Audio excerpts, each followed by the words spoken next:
So my name is Andy Clark. I am on the board. I'm under executive board of Western States. We really appreciate everybody, coming back to the expo. Great numbers. It looks like we're getting back to the way we used to be. So we're very excited about that. As always, please silence your phones. If you guys know you're all working, it's Monday. We're back at it. So just step out real quietly. Take your call out there if you must. We understand that. Question and answers. We're doing that during, gentlemen. So I'll let these guys talk about how they want to handle that. You will get emailed seminar evaluation. So please help us out and give us some feedback. It's extremely important. Every year we have anywhere from 75 to 100, seminars to choose from. And we want to make sure we're having the seminars that you want. So it's extremely important and that these are bringing value to you and your company. So check us out on WSRCA.com. You'll see all your technical postings, legal postings, safety. If you need something for your company there, everything's there. Of course, we have the booth. You weren't there yesterday. Got free beer. Come by, get a beer. So we're looking for that. So today we have Greg Hain with Hain Coaching Group and Ryan Groth with the Sales Transformation Group. Greg is the owner of Hain Coaching Group. Greg helps contractors find and implement better, smarter, more innovative ways to work. His proven creating great service training, support, and implementation program helps commercial roofers grow their service departments. Reiner is the founder of Sales Transformation Group. He is a family man, former professional baseball player, and a sales trainer helping contractors move from reactive to proactive, building winning teams. It's all yours, gentlemen. Thank you. So, Unlocking Service Growth is a podcast that Ryan and I developed a couple of years ago now. Yep. Yeah? Can you guys hear me? Yeah. Okay. And the idea is that Ryan's best known for his work in helping people produce revenue, sell, build relationships, which is an integral part of great service. And I am perhaps better known on the execution side, the operations side. We're friends, good friends. We got together and this sort of happened. So I don't know, this is not episode 9 or 10 or something like that. So when we do this live, we typically have a panel. When we do it on the internet, we will just typically interview one person. So we have 2 guests today. Gentlemen, introduce yourselves, please. May I introduce Charles? You introduce Kyle? Okay. Okay. I feel like this isn't coming through. Is it? Okay. So Charles is the CEO of Antis Roofing out of Orange County, and they have a focus on the multifamily niche, and they do some amazing things. You're going to hear some great content today from Charles. But what I love about Charles and his team is they've really proactively gone after their market in a very unique way, and their messaging, their branding is something that is, in my opinion, nationally different. I'm talking different from everyone else, not just in their market, but in the country. So I've visited their office multiple times, spent time with their sales team. His nephew Aaron runs their sales department, and just love Charles. You guys are in for a treat.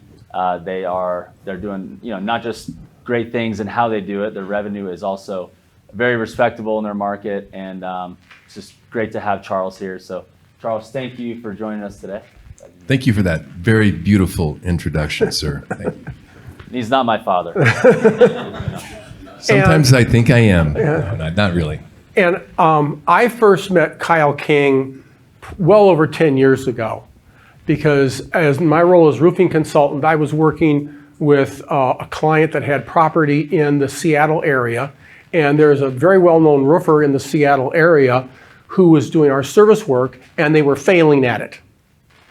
And I don't remember how I got connected to the company that Kyle was working for, but at that time, Kyle was the service manager, and I called him on the phone, and we had a conversation. And when I got off the phone, I reached out to my client, and I said, we have found the right company. We're going to have no problem with them. He knew everything that he needed to say. He knew everything he didn't need to say. He now owns his own company, James King Roofing, in the Seattle market. They are undoubtedly one of the finest service contractors in the country. And Kyle's also a friend. So, Kyle? Thank you very much, Greg. That's kind. I remember the day clearly, Yes. and it's changed my life because getting to know Greg and him helping me improve and helping our people improve has made a big difference in the new company's life and my former company's life, my family's business life. Yeah. So it's been great. So what we're going to do today is we're going to spend some time, Ryan and I, formally interviewing these guys. And after we've done that for a while, we're going to open this up to questions. Because the whole idea here is for this to be an interactive experience where you get to ask questions about how you can better do service. Okay? We've got two experts here. Okay? So, Ryan, you want me to start, or do you want to start? Yeah, before you ask Yep. your first question, who in here has a service department at the business? Raise your hand. Okay, great. So if you don't, raise your hand if you don't have one. Okay, we've got, all right, good. So everybody here is already established service companies, and you guys all are here to grow your service department. So it's going to be really good. So I want you guys to be thinking about your questions. We do have space for that. So if you guys have questions, write them down, and we will spend time on those today. And if you ask the question and we don't answer it, it's because we didn't feel like it was appropriate to answer, but we will answer it. We can answer it afterward or sidebar conversation. So Greg wants to kick us off. Yeah, and I'm going to start with something. Because yesterday I did a presentation, I asked for questions, and I didn't get a lot of questions. And I don't know if that's because I scared everybody or what, but I want to tell you a story. I was at the IRE a couple years ago. It was in Orlando. And the doors opened at the back before it started, and 3-4 contractors from a very large roofing company walked in, and about halfway up, they all circled in and lined up. And almost immediately after that, their competitors walked in, and they came up, and they filed in the opposite side. So they were one big long row. And when it got time for the questions, they all sat there like this because they don't want them to know that they don't know something. Okay, all right. So I pointed that out, and then they started asking questions. We are here to help. There are no bad questions. So when we get to the point where you get to ask them, please do ask. So I'm going to start by asking both Charles and Kyle to tell us a little bit about your service departments that you have now in terms of how many trucks do you have, what kind of revenue do you generate in service. Just give people an idea. Go ahead. Thank you. Thank you. I'm excited to talk about service because service is how I started in the business. Can I qualify and tell a quick little story? Sure. You know, I started in business not having a business plan, and this is 34 years ago, 1989. But I understood one thing. I understand how to solve a leak, and so it was natural for service. But I got to give you this story. I was desperate for work. I had very few clients, and so I would tell a property manager, "Hey, give me the leak that no one else can solve, and I'll fix it for free." That was my only marketing message back then. And I remember, I just remember I'm hanging off this condo. It's a 7-8-story condo in Redondo Beach, California. And I'm desperately hanging off it about 50 feet up because there's nowhere to put a ladder and there's no other access on a bosun's chair. And the family's got a leak for 10 years. And I've got a Makita drill attached to my side, and I'm cutting all these cedar pieces of siding off. And what am I doing on this siding? I don't even know where this leak is coming from. It's leaked forever. And I had all these cords going down, and I was clipping all these pieces of wood I cut off. And finally, I had no more cords left. And I was thinking, what did I tell that property manager? Can I do this? Can I solve every leak? And at that moment, I looked down, and in that siding paper, I saw a little patch of mold.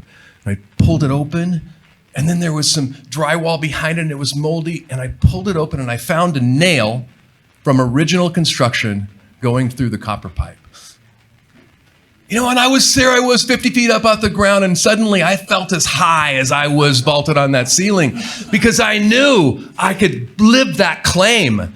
I could solve the leak that no one else could solve. This family had mildew smell for the last 10 years, but they never had it after that. That was a big moment. And so I think it was easy for me to go out there and peddle this then. And I would do that. I would get that leak, and then I would go to the managed company, and they would give me the condo, and I would go out there and I would solve that leak. And there was all these big companies selling, you need a new roof, you need a new roof. And the only reason, I'll be honest with you, I wasn't saying that is I didn't have capacity. to install a new roof. I didn't have that much knowledge yet. I was 23 years old. I didn't know what I was doing, but I could solve that leak, and it was really easy for me to bridge into maintenance. So Antis Roofing was born doing leak repair and maintenance. Give us the leak that no one else can solve.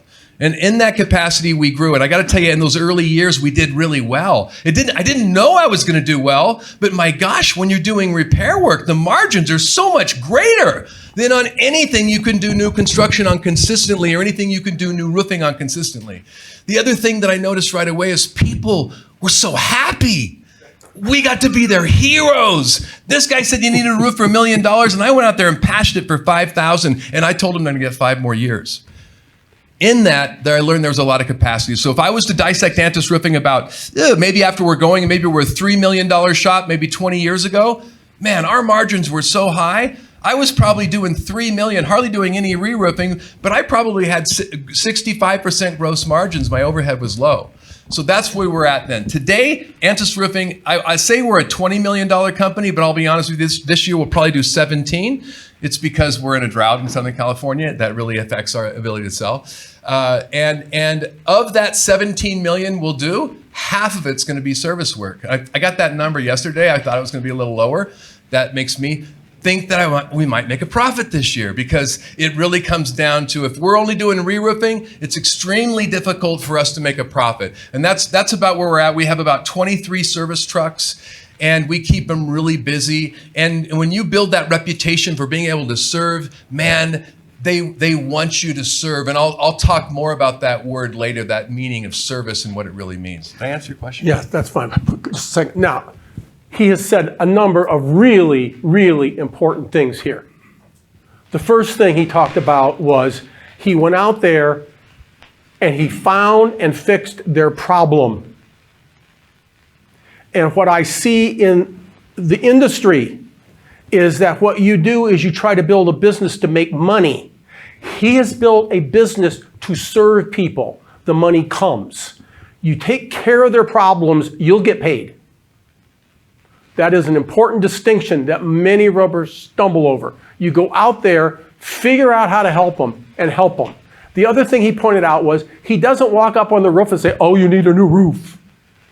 Okay? And that's the other thing that I see happening with so many of your organizations. You're all production driven, and you don't understand that sales of service can put you in line for the re-roofs. Kyle, your turn.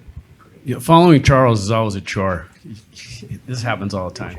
I couldn't agree with everything that Charles said. I mean, you've got to do it because you love it. The guys in the field have to do it because they want to solve people's problems. The money will come. We don't sell. Re-roofing will come as a result of you're doing a good job in your service departments.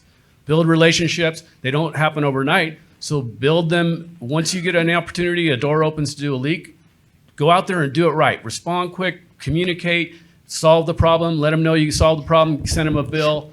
And if you're doing it right and you're doing it that way, you can send a pretty good sized bill. The roofing work will come. Eventually, every roof needs to be replaced. And in due time, you'll get the opportunity. And at that time, you have a relationship built with people. And we actually have customers who cheer for us to get their work. And we do a lot of property management work too. And they're like, God, Kyle, we really want your company to do the work. Price it as best you can. We'll price it as best we can, but we don't price it to get just build volume. We price it to make more money and maintain a relationship. If we go too low and people start to cut corners, it starts to affect our service relationship, and then the whole house of cards falls. So Kyle, when did James King Roofing go into business? 4 years ago. 4 years ago. How many service trucks do you have? 13. 13. How many production crews do you have? 5. If you were not emphasizing service, how many production crews would you have? 2. And we'd be doing low margin work. And they'd be doing low margin work. Hear this. You're missing the boat. Service drives your whole company if you'll just do it right. It blows away all the competition when you do it right. He talked about how they want him to have the work because of the service.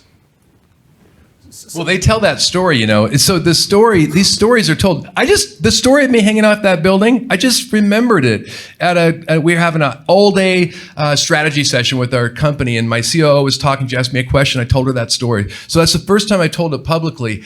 But you know what? That story was told in that management company over and over in that HOA over and over again. And so service is really solving problems. Same thing, when you go out there and everyone's considering the $1 million re-roof that you're gonna make $100,000 on, and suddenly you realize that they're only got 15 years on that 30-year roof, but you realize that it's just failing at the chimneys, and you could do a really bang-up service job and some special operations around the chimneys, and you could make that roof last for 8 more years and guarantee it, and you give them that for $150,000, man, they're so happy. And then you made $70,000 for 1/10 the amount of time and work. I mean, so when you do that, you make off well, but those people see you as a hero. I'm all about being seen as a hero.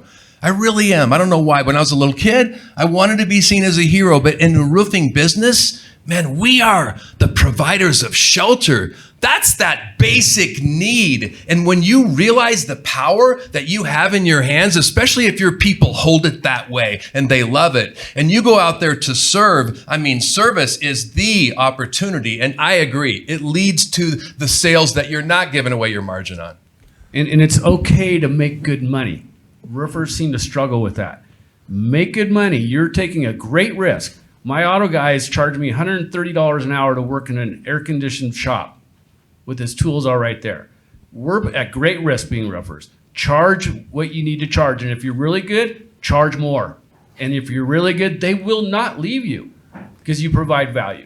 Can both of you speak to the general margins you're making in your service departments? 65% plus. I think it's about 65%. I wish it was a little higher. I think it actually should be higher because of the expertise that good service offers. You know, a good mechanic. There's this famous old story. I'm sorry, I'm gonna stop telling stories. You just slap my hand. But there's a famous old story that helps you understand your value. There's this guy's an expert. He's an expert at machinery. And this major factory has a problem. He's on vacation. He gets a call. And he goes, well, our machines are broken down. Our production stopped. Can you come and fix it? And the guy says, well, I'm on vacation. We'll pay you. Just come. And so he flew out the next day. And then he came up, he went out to this big machine. He found this gearbox, took a piece of chalk, put an X on it, and said, replace that gearbox, it'll solve your problem. Went back on his vacation. They replaced the gearbox, and the machine worked beautiful. The factory kept on going. A month later, they got his bill, and it was for $25,000. And they called him up, and I go, excuse me, you know, you gave us a bill for $25,000. How can you send me an itemized checklist on where you spent the time? And he sent the plane ticket, $1,000. He sent chalk, 5 cents, knowing where to put the chalk, $24,995.95 or whatever that was. And so I think there is something really valuable when you hold your service like, I can save you money, I can protect my people more, there's a lot less risk, and I can actually save the environment, which I don't sell with that, but I probably should be in California, because our landfills are filled with, I've heard 2 estimates, between 26 and 40% full of roofing material. Imagine the power of selling with that if I can get you to get the full value of the life of your roof. Just a couple things to add, just in the landscape. Greg and I, have a pulse on the nationwide landscape of roofing, okay? And if you think about it, a few things, what's causing some chaos in the last couple of years, right? You got COVID. What's the other thing? Some material shortages, right? The economy. Those are all massive, environmental changes in our landscape that want people to spend less money on re-roofing. And the reality is not that they're not going to always, but they're going to want to spend money on service. So what I'm noticing is everybody wants to get into service right now. And so if you think about it, I don't know how many trucks, I'd love to just get your thoughts here, Greg, but how many companies in the country have 10 or more service trucks running for commercial, just say, for example? Probably 30 companies maybe, tops, maybe 40? Oh, I think it's more than that. Maybe more but than there's, that, but- there's not a lot. There's not a lot, and that's just in the entire country, right? And you think about it, why is that? I just don't think the roofing contracting space has really truly understand the normalcy of how service should be in their business. And they don't have a grasp of how valuable it is. And the ones who are doing well. And what's happening is the ones who are, like our folks here, they're mastering it and they're leveling it up to such a level that they can command the margins and the repeat business. And so I just want to kind of say, just at a high level, this industry, if you're not doing service, you're missing out. But B, what we get to talk about is how to just create great service, a great service experience. And that's what I want to get into is what is going to differentiate a company who wants to grow service? What are they going to have to do differently? And that's why I love to ask that question. That's not just, I do service. Because I think a lot of people are now raising their hand like, yeah, we do service. But who is doing it well? And what does the standard look like? What does it need to look like for y'all in the industry to not just participate, but to grow service? Because it's going to evolve. Before we do that, if you're not making 65% in aggregate at the end of the year in your service department, you're doing something wrong. And it may be simply you're not charging enough, but you're doing something wrong. Getting 65% at the end of the year is, with the better contractors are all doing that. So let's come back to your point. Yeah, so I'd like to ask you first, Kyle, and then Charles, because there's a few different things. I feel like with Kyle, I hear deep relationships, I hear incredible attention to detail, and I think Charles does that, Kyle, sorry. And Charles is doing something really distinct with his brand messaging in the end user experience in his marketplace with what the vehicle of service is for him. So there's just a unique, what I'm trying to say is these aren't just roofing service departments. These are great roofing service departments. And I think there's uniqueness in each company that makes them great, or else they wouldn't be at the revenue they're at the speed they're at, making the impact they're making. And I want us to go past the, hey, we respond and we bill them and we say what we did. I think there's new levels of what makes them great that I want to hear Kyle dig into, if you could share, and then Charles, because I think what I just want to say is the industry is going to say, yeah, I do service, but as we progress as an industry, it's going to be the normalization, the expectation is going to be higher, and the demand for you to be great at it is going to be vital for you to make it, and not just make the 65%, but to continue to see that growth unlock year to year. So Kyle, what makes your service department so dang good? Why are you so good? God, I've heard of roofing companies doing service for years, and I get to know them better, and I find out that their service, they're not really truly committed to service work. Hold on. How do you see them? How can you make that conclusion? Like what? Because what is it? when there's a roofing, when they've got a production going on, they pull their service crews away and put them on the production job. Okay. That's one example. Great And that example. just tells me that they are not fully committed to service. You've got to be fully committed to it. And that means from the person who answers the phone on the first ring, Bill Bailey, which our poor office is going to hear about that tomorrow morning, because I think we let it ring 3 times or something like that. All the way down to the lowest tech on the service crew. They've all got to be fully committed to it 100%. And the only way they'll do that is if they have a leader, a service manager, or their owner of the company who's fully committed and sees the importance of it. And they'll start to weed out the people who aren't really fully committed, and the people who are fully committed get excited about it because they find it a challenge and they want to go solve that person's. They celebrate like you did, Charles, when you found the hole. They think it's the greatest thing in the world, and our customers sense that in every step of the process. That we're excited to do it. We're not like, we know that they aren't waking up in the morning going, God, we do a lot of property manager work too. The property managers aren't waking up going, God, it's raining in Seattle again. Sweet. I hope we get a bunch of leak calls and we get to call the roofer. That's going to be fantastic. They're not. but we make it easier on them. And when what I understand from what I hear directly from them is, well, we don't enjoy leaks, but we enjoy talking with you because you guys know exactly how to handle it, get it handled, and we can go work on something else. So it's the heart of the business that really makes it good. Of course, we have to have good people. We have to communicate and all those things that are pretty easy to figure out. But you really have to be committed to it, and it really starts at the top and filters down. Can you answer this question? And I want to get to Charles. What's another illustration of somebody not committed to service? Give me another example or two, and then tell me. I asked you two questions. I'm going to stick with one. One question. What's another illustration of a company not fully committed to service?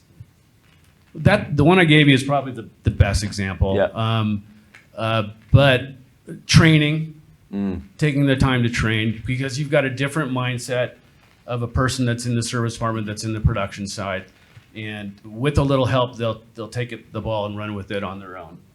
And we only have a few people that we can move over from the production side of our business over into the service side of the business when things are busy. The other ones have no interest, and we appreciate that they don't go out and try to fake it. The guys who are willing to come over, they do an okay job, but they do it because they're loyal to the company and they know we need help.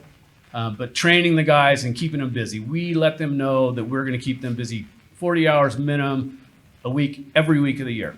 And it's easy to do in Seattle. I know I'm talking to some people from Seattle, and I'm talking to people from Southern California or Arizona, but I still think you can do it. It just may take time. So how do you get the heart of service into the team? How do you demonstrate your commitment to service into your organization where you have people excited about finding a leak? They know that I'm passionate about it, and I pump money into the business. I give them the tools they need. I don't hold back on them. I need another blower. We have blown through another blower. I ask what happened. Why are you going through them so fast? They give me a legitimate and honest response, and I feed that side of the business with the tools and the knowledge they need. And then they take it from there. They're like, oh, the company's behind this, and we do a great job. We celebrate all the wins all the time. Whenever we get compliments, not me, the service manager reads it to our service team every week when we have a meeting. And they get excited about it. Love that. And I use that same list when people say they need referrals. I just send them over our win-loss, which I call our win-loss bulletin. And I don't think there's even a lost one on there, but there's plenty of things saying, you guys are fast, you're curious, you're communicative, you guys are great, you can do this, blah, blah, blah, blah, blah. And that's what I send to our customers for referrals or for references. And they can call any of those people. Love it. Charles, do you have any, that was awesome. Thank you, Kyle. Love to hear from you, Charles. The way you have found you go from we are a good service company to now we did something to take us out of that category into greatness in the way you've done it. I want to recognize the messaging that you guys have, your devoted focus to a niche. Homeowners associations, that's really unique. It's not that common, quite frankly, to see that. That level of focus. What else have you guys done to make you a great service department so that you have half your revenue service, yeah. Well, I'll give you a couple ways to observe us, and again, I'll kind of headline this as, we look at service in a big way, and we serve a very, very particular customer, an HOA, which means one client has 500 potentially angry or happy people, and so we have to cater to that. We also take the word service and we take it deep into meaning, and it affects our culture and our brand, and I'll speak to that. But first, let's take a snapshot of our company. It's I think a good way for a roofing professional to appreciate our company. So look at us from the high 30,000 foot view. I'm going to call us 20 million because that's where I see us, even though this year we're 17. But for a $20 million company, we have 100 employees, and here's the part that's different. A typical 100-employee company, you're going to have a little over 90 of them or a little under 90 of them up on a roof, and the rest will be in the office. Our 100-employee company has 30 in the office. So there's a higher cost right there, and that stands out. So if you walk in our office, First of all, it doesn't look like a roofing company. You're going to feel like you're on a Google campus. You're going to giggle. You're going to feel this really good vibe, and you're going to see people that are very happily doing stuff. One of the things you're going to see, for example, is a guy probably using. You asked about probably using the Company Cam app, uploading. It's a guy. It happens to be a guy. I was thinking, this is a guy. Yes, it is a guy, and he's uploading 5,000 photos a day. If you have a service department, then you better prove everything that you do. Because sometimes when you serve a roof, the danger is sometimes the client unsophisticated thinks you replaced the roof and they think you're responsible as you did service. You just have to make sure you document everything and lay it out really clearly. So where was I going with this? Oh yeah. So where was I? I want to get to service in the community. So service to us is heavily serving the customer, and our customer is particularly all of these really picky HOAs. I say they're picky because there's so many voices. And so we have to have a customer care department. There might be 4 or 5 people sometimes that are handling the calls and shuffling them around. Our marketing has to be good. We have 3 people in our marketing, so we have to really message out in front of this. So what I'm saying is we look different. And I think that's, you go back to, maybe you're not charging enough, because once you start to think that you can do more for your people, once you start to think that you can do more for your customer, then I promise you, the money will come once they see you doing it. But they got to see you, and that's where I'm going to get to the last part of service. If you really want your employees to believe, then you got to prove it to them. Now I'm going to paint a scenario that I know you've all seen before. I'm going to give you one that happened to me 34 years ago. I thought I was going out to a job to make money. I knocked on a door. Instead, a woman answers the door with a frown instead of a smile. I'm about to say something, and I smell mildew. Now I'm starting to turn around and flee, and then a third impression hits me, my fingers tugged. I look down, and there's a little girl with a big smile. Unlike her mom and me, she's got a visitor, and I could tell right away this home didn't have any visitors. And she pulls me through a crowded living room in a dark hallway and then into her room. I knew it was a room because she points up to a My Little Pony poster on the wall. And at that time, I looked down at her feet, and I saw 4 mattresses with mold. Now, I know you guys have had those experiences before, and it didn't hit me with joy. It hit me with fear. Like, what am I going to do? I got to go. I got to make money. I had a mortgage payment to make in two weeks. Didn't have the money yet. The mom walks back in, and I'm looking at the daughter smiling, the mom with the frown, and what am I going to do? And something happened in that moment. And this has happened to all of us. This is the first time I remember it happening to me 33 years ago. I looked at that woman, and I said, maybe I can patch your roof, I can help. And I thought, what did I say? And then that's such a magic thing that I said that. And then I walked up on the roof, and this was the part I miscalculated on. There was no roof there. It was just exposed wood. It was completely baked away. And I was caught in a dilemma. And so this is a bigger act of service happened because I seemed like I didn't have a choice. A lot of us had those fathers that tell you to do the right thing no matter what. My dad never cheated in anything. He might have lost his temper a time or two, but he didn't cheat. He taught me to do the right thing. So I'm trying to do the right thing, and now the right thing is give him a new roof. So I had to get a bunch of material. I got on the phone, got a bunch of volunteers. And we showed up and we gave that family a new roof. And that right there is something that I want to focus on, because I did that a long time ago and I never talked about it. I was embarrassed by it. I don't know why, except for every time I'd see one of those people, like one of the volunteers, whenever I'd see him, I haven't seen him in probably 10 years. It's a long time ago, but they would get a high five, or I'd see one of the siblings in the house, I'd get a high five. It's like that story lived on. It had its own power. And so eventually what happened is this, and this is like you, a lot of you, I was struck with a condition. I couldn't let a family have a leaky roof just because they didn't have the money to pay. And it sucked. Honestly, it didn't feel good. I'd be out on a job, I'm wanting to make money, and then there would be this family, and they don't have any money, but we think we could probably go up there and patch it. What are you going to do? The truck's already there. And it would come out like, it wouldn't be like, I'm going to take care of your roof. I didn't say that then. It was like, let's just go patch it and get out of here. But let's pause on that. How many times do we do that? So what happened to me, and this is where it gets good. I got a call about 13 years ago from Sharon Ellis, the CEO of Orange County Habitat for Humanity.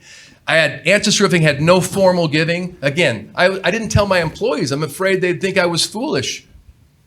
They asked, will you donate a roof? And it was really easy for me because I was conditioned now to say yes. And we did. And then they asked if we donate another roof. And it was a little harder. And pretty soon it was a veteran community. I'm sorry. It was people returning from the service community. And and that Habitat was doing it. How could I say no? And we did 6 roofs. And then this is what happened. About 12 years ago, 9, 10, 11 years ago, let's say a decade ago, Habitat for Humanity in the paper does a wrap on there, and they have a picture of us putting on the roof, and it says, Antis Roofing, donating roofs, transforming lives. Whoa. I mean, to me, that sounded funny. It felt like fingernails on a chalkboard. We don't talk about this. And also like, oh my God, who's going to ask for a roof now? Everybody, it felt like this is the worst thing that could happen. But I don't know, looking back on that time, ever since then, our employees walk around a little taller. And all of a sudden, we started measuring things like data eventually in our roofing company. That's a really good idea to try to measure.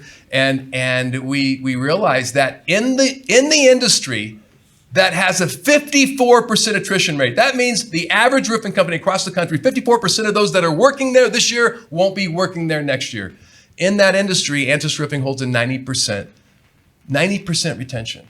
And if you do the math on that from your HR experts, I mean, we are rich. We are rich. We get to say, I call it inside out. Everything has to be genuine. The giving internally is genuine with the giving externally. I just looked at Eduardo, who I didn't know he was going to be here. Eduardo trains our men in the field. And I only make that distinction because most of my men in the field, and they happen to be all men, I don't have any women in the field. That's why I said men. But they happen to be all immigrant and first generation Latino. All. And the big give there, the service to them that makes us do well is the service to them is teaching them soft skills, teaching them how to communicate, teaching them how to see themselves higher in a way that they can learn from someone foreign born. And so my point is when you start to hold your service like I can give more to the client, I can give more to the employee, and then take it, I can hold more to the community. Now your story stands tall inside and outside your company. And I tell you about something about capacity. Once you realize you can do more, and you say yes, something's magic about saying yes. I'm going to say this, but I can't say yes because yes is often a question's asked that's not clearly defined. Yes is really difficult, but there's this magic word that I like to tell people to do that I do. It's simple, but I say maybe to everything. If the client asks for something, I don't say no. Man, no, stops all innovation and all collaboration right there. When a client says something, when an employee says something, when the community asks for something, I always say maybe. And then I go to bed. And I swear this sounds a little odd maybe to some of you, but holding your mindset like this, I wake up in the morning and it's like the whole universe shifted and capacity is there and people show up internally and externally. And when you hold your business like this, you attract and retain top talent. And if you come to meet some of the employees at Antis Roofing, come visit inside the office, you'll see that we attract and retain top talent. It's because of how we hold that word service. I'm going to say one last thing because I always talk too much. I get excited, but this is it. This is something that I couldn't help but do about 12 years ago, and it was a mindset shift. And I said this internally and I said it externally. It was really hard to say it externally. It is my job to err on the side of generosity with all of my stakeholders. Now that's hard to say because it feels like there's not enough. I gotta be taking some here if I'm giving it away there. But I say, no, I'm going to err on the side of generosity with all of my stakeholders, my family, my employees, their family, the community, everyone, err on the side of generosity. When you hold your mindset like that in service work, you stand tall. So one of the things that you're starting to notice is that both of these guys have a lot of passion for service. If you don't have passion for service, your service isn't going to get good. Mm-hmm. You can't delegate this. This has to come from the top. Everybody that I know that has great service departments, the owner of the company is absolutely passionate about it. I had a moment when I walked in. David, is that your name? Dan Young. Dan Young walks up to me, and we'd met at another conference, and I was excited you were here, and I was excited you were meeting Ryan. We're going to talk, and I go, oh, do you do service work? And I meant, do you do service work? Do you do service work instead of selling just re-roofing? And you answered me, yes. And you held it the other way. We just donated a roof there. We just did this. And I loved the way that that miscommunication just made me emotionally high. So I appreciate that. I got a little story. We do a Christmas one, a shopping spree, and we do a $500 giveaway in 4 locations. And we do, maybe 5 to 6 people, depending on each location. And I thought, I've had people come up and say, well, what are you getting back from that? Is there anything you're getting back from that? Well, I had to go have plantar surgery on the feet. And I was sitting in there, and this lady starts crying. It's my nurse. I'm like, what the hell's going on? Something wrong? Am I gonna die?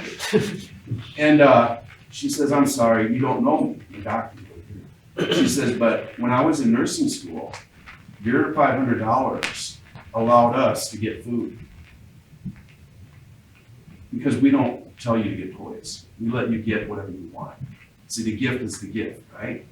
The gift isn't about me controlling what they do with it. After it's given, if they want to go do something that I wouldn't agree, that's their choice. That made up for every single thing. I was okay that day. I cannot describe, she finished nursing school, and here she is, and she remembered it. And I will also add that I've probably done almost 60-70% of that hospital's. If there's a roof, because we give back to them on Thanksgiving. We give back to, we feed them. And so, I guess where I'm going with this, and I just wanted to thank you, because from that day on, that drive, and I knew what service you were talking about. Well, what's really cool, I say it's a higher level of service, but notice we're paused on this, and there could be stories after story after story, and that's what this level of service is like when you can take it to this level. And by the way, I want to say one really great filter to know how to talk about it, because it's really hard to, I'm a philanthropist. I never call myself a philanthropist. This is how you hold it. If I don't share it, then how is it going to be repeated in other markets? And so you try to share a certain portion of it, a certain angle of the story in a real way, maybe through an employee's eyes. And so it can be emulated in Texas and Florida. And by the way, there's a lot of contractors that do that. And this is the network. That's how come I know these guys. We're sharing things that are working, and that's lifting our industry and the way we see ourselves, the way we hold ourselves. It's like Greg, who has a lot of experience and he has this wisdom. It's like he's coming up to me and Kyle and he's saying, hey, look at you. You're really something. Look at you up there. And then we walk away and you go, I got this. And you see yourself higher. And there's something really powerful happening across the roofing industry. By the way, Dan, you're on the next panel, I can tell. So that's why we tell these stories. And service is a big thing when you take it to that level. So I want to open this up here in a second for questions from the floor, but I want to come back to what's been shared here. I have an expression that I like to use when I talk to contractors. Service has got nothing to do with roofing. Nothing.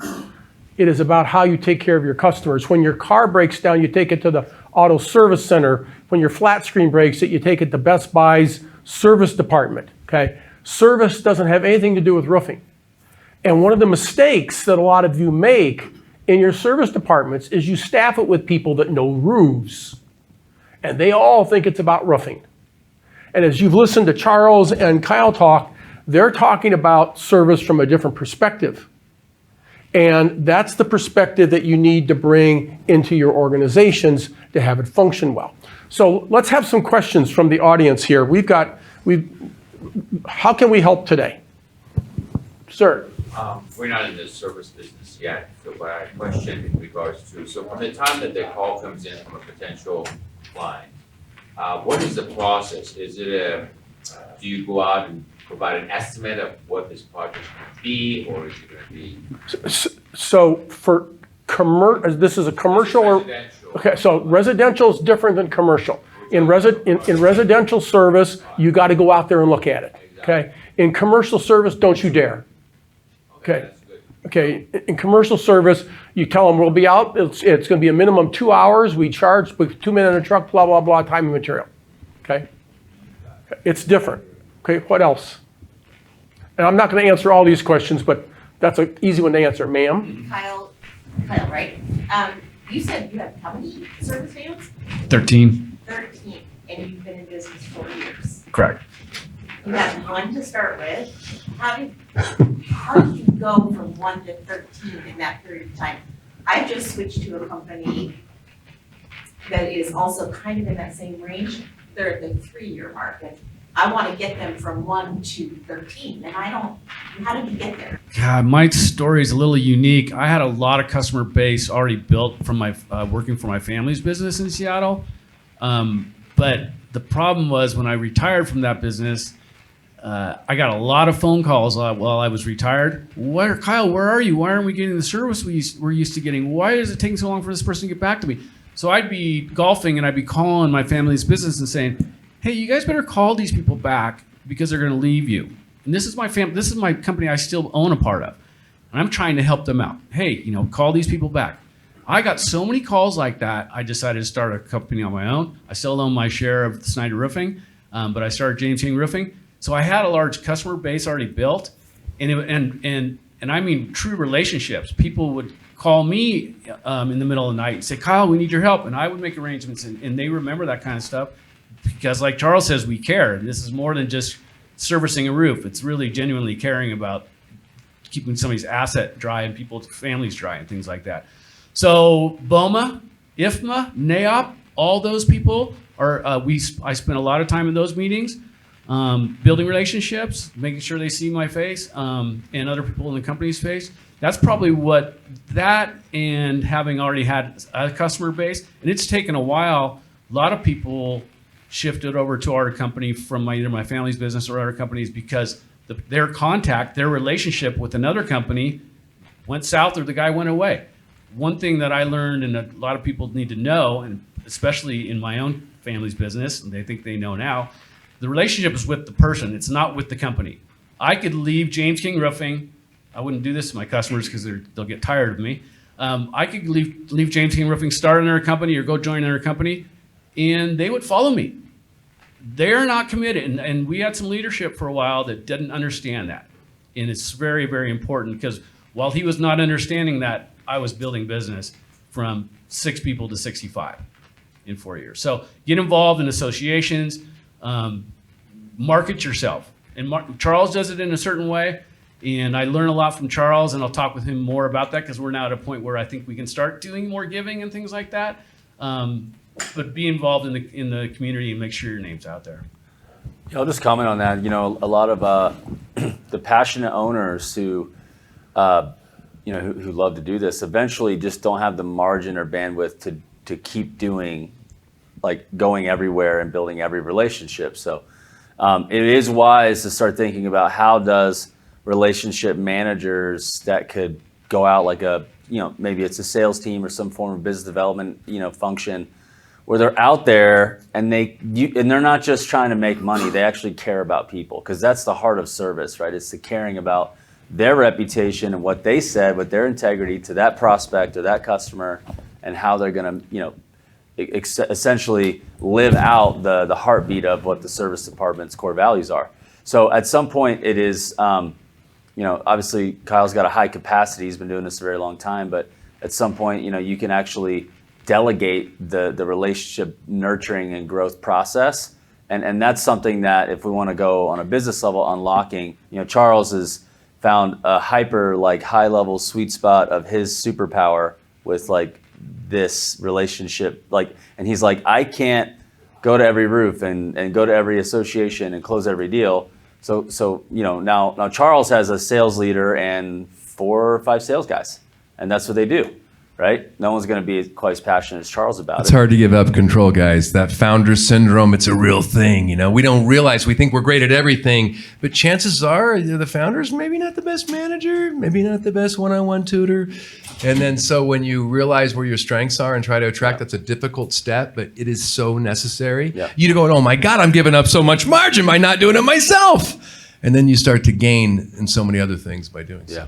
And you're probably at a place where you should probably think about that. I was talking with Ryan before we walked in. I'm like, God, I can't keep doing this at the level I'm doing it, and it doesn't make sense for the company. It doesn't make sense for our employees or even our customers. I can't keep going at this pace.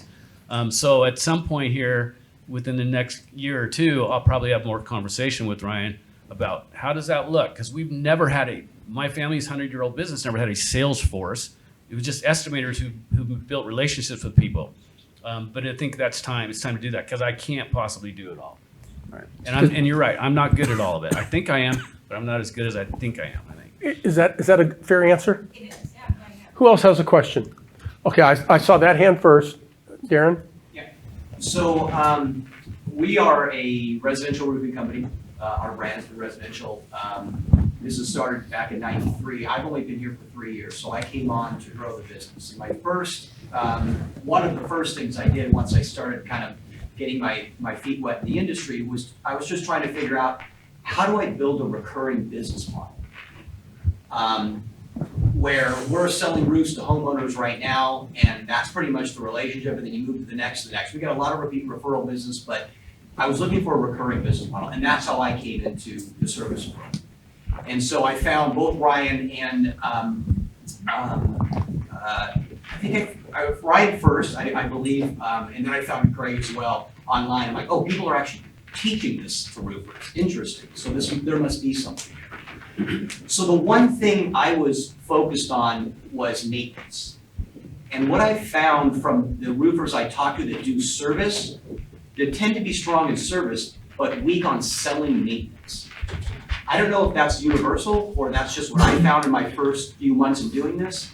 Well, I can speak to that a little bit. So again, I'm selling the HOA model.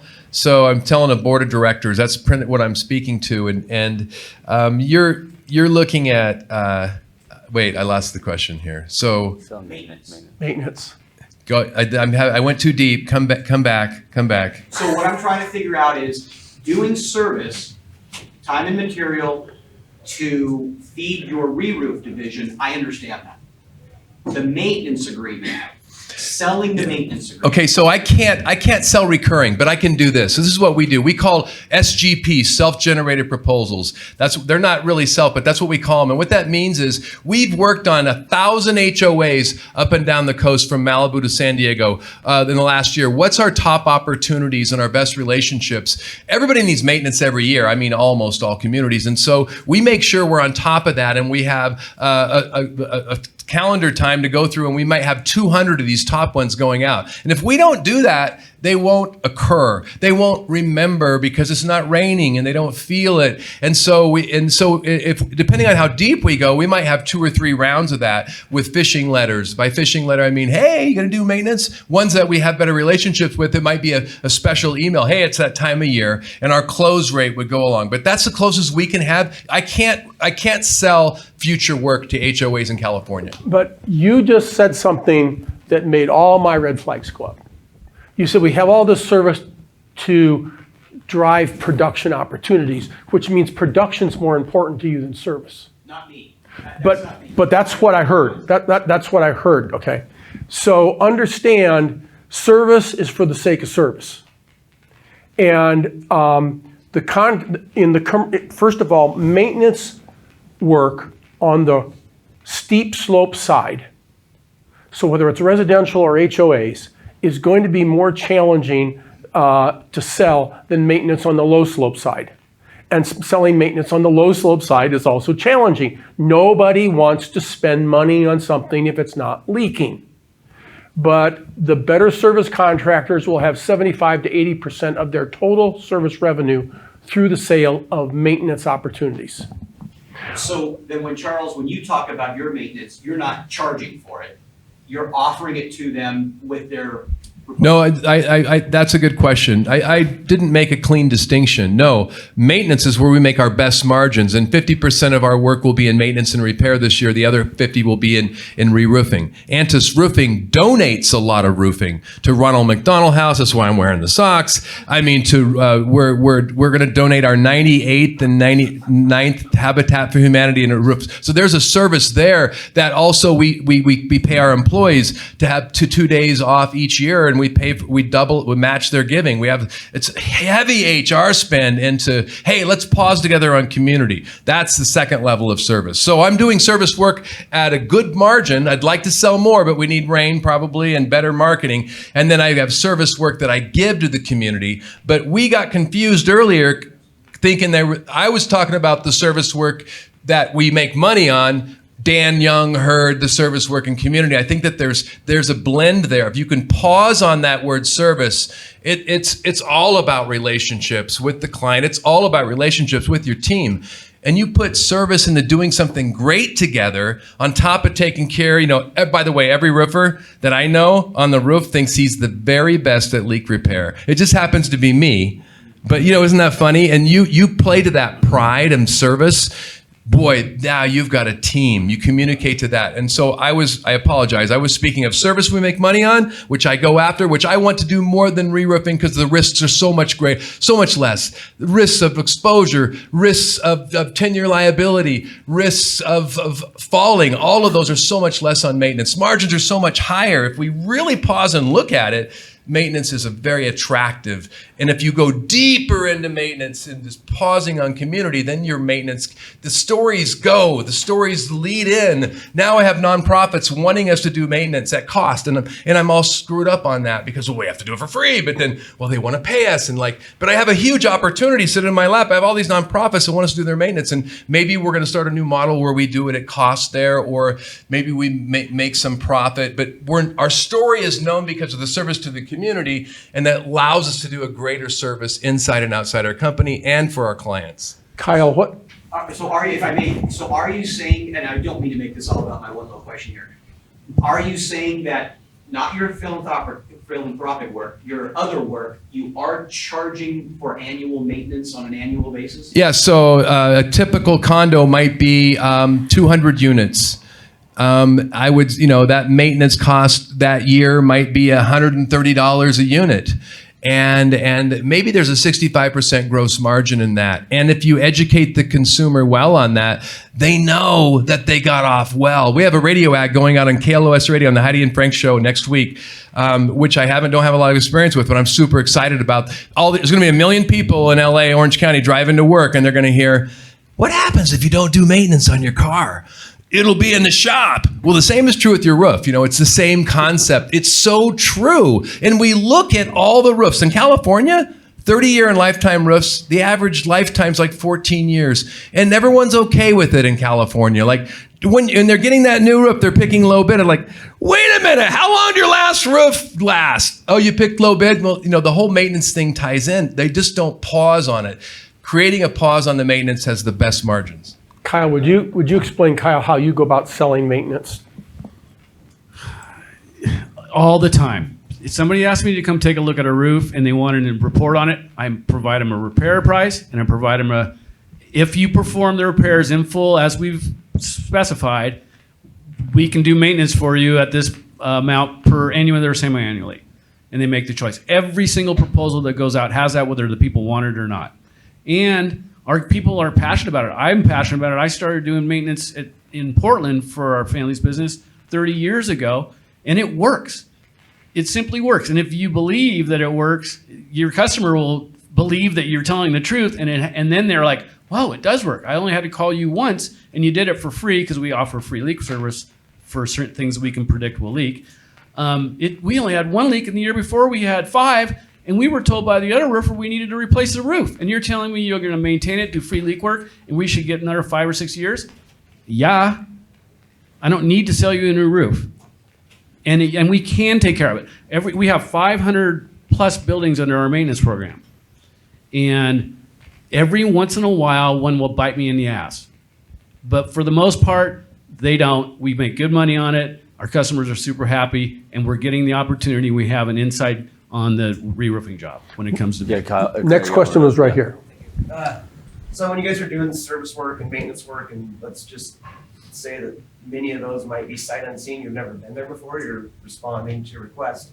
How do you guys approach the safety part of it? And who does that? Does the dispatcher do it? Does the lead service tech do it? How does that work? When we're being called out to do like a leak job or something like that, and we're not familiar with the building, Right. prepare your guys with everything they need to be safe. If you don't know it's a metal roof, get clamps so that you can clamp on the standing seams. Give them ropes and harnesses. Make sure those are all taken care of. Usually, the people we're talking to don't know much about. If it's property managers, they don't know much about what the condition or situation would be for our guys. But if you send, and these vans are full, they're loaded with materials and equipment and safety equipment. So that if they get to a job and it's a certain type of roof, they've got the material they need to do. If it's a certain slope or a certain condition, they have all the safety they need. Because These vans whatever are that property dragging a lot manager of weight. tells you will be wrong. Right, so what you can do is you just equip yourself the best that you can, and go up there and hope that you're able to do the job that you do safely. You hope that they have everything and they have the skills and the education to make themselves safe. And if they can't, they don't do it. Kyle, how often do you train your service department? Well, every time we get together, there's some sort of training element to it. How often But do you get together? we get together once a month.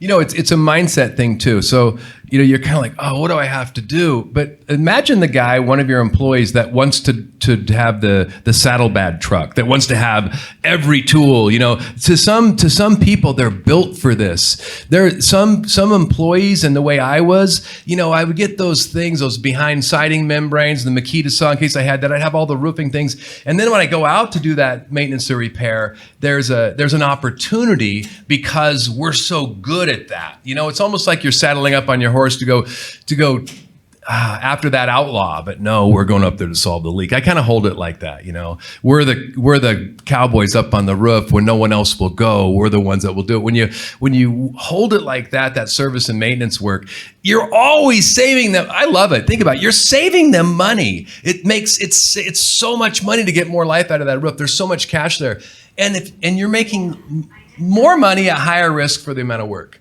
So it's a really win logic thing that somehow we miss in chasing big jobs that we can put on our website. Hey, I did the Honda Center roof. You know, it's like, I don't know. I think it might be a sexy story if you were to have a landfill looking like one of those oceans with plastic with a bunch of roofing material and dirt on it, and then have this Honda Center roof that's lasted 30 years. I think that's a bounce you need to hear today.